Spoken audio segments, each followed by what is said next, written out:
Today, we're diving deep into an absolutely epic story about memory, control, and the fight to reclaim our own narratives.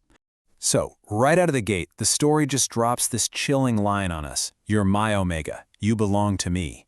And this isn't just some throwaway dialogue. It's the entire conflict in a nutshell.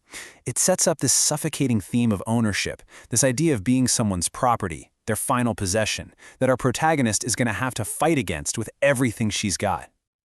Okay, so here's our roadmap. We're going to start with the scar in the cage, then watch the resistance start building the constellation. From there, we'll dig into the fractures in the movement, feel the rhythm of resistance, and finally reach for dreaming a new world. It's a journey that just keeps escalating, from one person's prison to a battle for the future of imagination itself.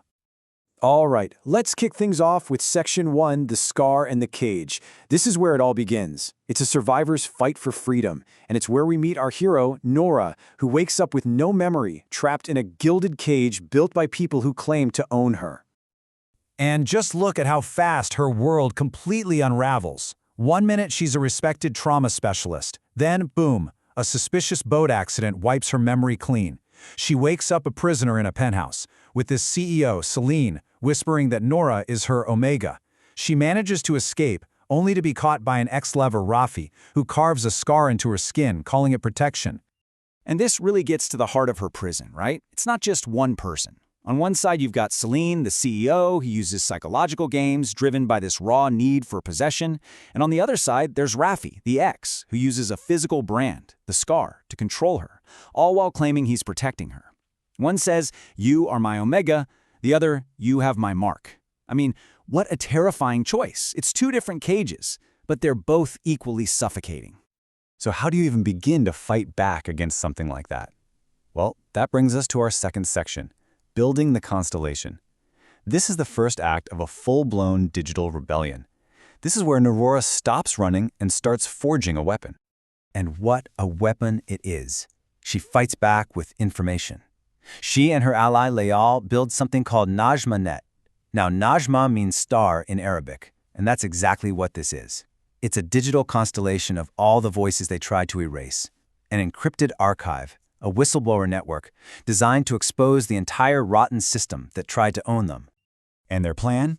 Oh, it's straight out of a high-stakes thriller. Step 1, find the hidden drive with all the dirt. Step 2, get to an off-grid telecom tower way out in the desert so they can't be traced. Step 3, upload the truth bomb to Najma-net for the whole world to see. And the final step, just sit back and watch it all burn down. They literally watch the empires of their captors crumble to dust from the truth they unleashed. Okay, so they won, right? Freedom. Well, not so fast. That brings us to our third section, fractures in the movement. Because just when you think Nora's free, a new and, honestly, a much trickier threat emerges. And this time, it's coming from inside the house. And this quote, this one really hits hard. It comes from Nora's old mentor, Dr. Mira El-Khoury. And she says, "Stories don't save lives, systems do." And that's not just a friendly disagreement. It's a deep, fundamental clash of ideas over the soul of their movement and what real safety even looks like. You can really boil the whole conflict down to this amazing analogy. Nora's movement is like a bonfire. It's open, a little chaotic, totally community-led. Its goal is liberation through sharing stories. But Mira's system is a firewall, controlled, centralized, with the goal of order and preservation. Suddenly, the fight isn't against these obvious, mustache-twirling villains anymore. It's against a philosophy that weaponizes care and turns protection into just another kind of cage. So this internal battle forces them to evolve. And that brings us to our fourth section, the rhythm of resistance. Because the threats just keep changing. Now the battle is against a cold corporate enemy that wants to turn human memory itself into a product. And the only way to fight that is to fight their cold algorithms with passionate art. And this is where the resistance gets so creative. It's just beautiful. To fight a company like Nemicorp, which is basically trying to scrape people's trauma for profit, they don't just build better firewalls. No, they invent poetic encryption. Things like echo poems, verse vaults, even haiku logs. They create a rhythm-based shield called Pulseverse. They're literally making their data beautiful to keep it safe.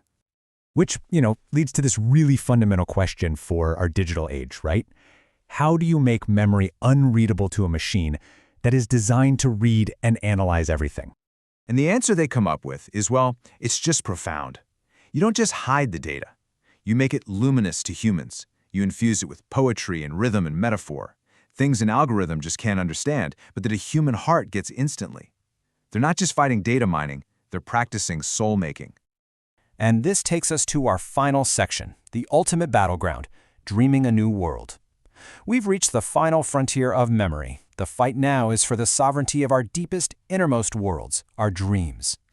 You'd think the stakes couldn't get any higher, but they do. As Najmanet starts archiving people's dreams, these intensely personal imagined memories, a new company, MindForge, sees a new product. They want to clone and sell those dreams, which raises this mind-bending question: can a dream actually be stolen?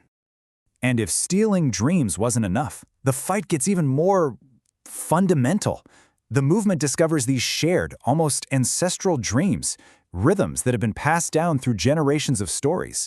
And another company, Genia, tries to patent them, which asks something even deeper. Can a rhythm be owned? Can you put a copyright on the very pulse of our shared history? And really, all of these questions, they all funnel down into one massive final question that's at the heart of the whole story. Who gets to write our myths? Who has the right to imagine, to remember, and to define the collective stories that make us who we are? And the story leaves us with this incredible, transformative idea. Memory, it turned out, was not just what we lived, it was what we dared to imagine. And that just redefines everything. Memory isn't some dusty old record of the past. It's a living, breathing blueprint for the future. It's a declaration that our ability to imagine is our most sacred territory, and that maybe the ultimate act of resistance is to dare to dream.